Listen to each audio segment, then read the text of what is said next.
Welcome to the Salmon Runs YouTube. Enjoy the video.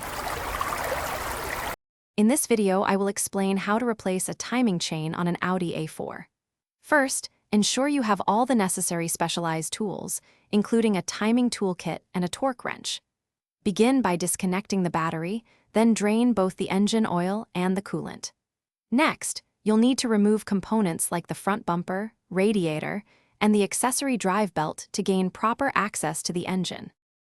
With access clear, carefully remove the timing chain cover, paying close attention to the existing gasket. Next, you'll need to rotate the crankshaft to align the engine to its top dead center position, using the specific timing marks.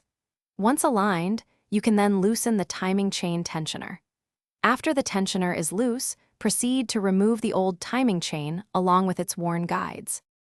Now it's time to install the new timing chain. Carefully place it, making absolutely sure that all the alignment marks on the chain and sprockets match perfectly. This step is crucial for proper engine operation. Next, replace the old timing chain guides and the tensioner with new, high-quality components. Finally, apply a thin, even bead of sealant to the timing cover before you reattach it. With the new chain installed, begin reassembling all the components you removed earlier.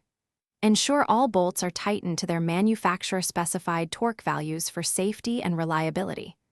Once everything is back in place, refill the engine with fresh oil and coolant to the correct levels.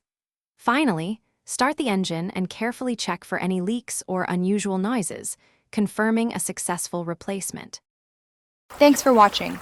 Consider subscribing if we helped you.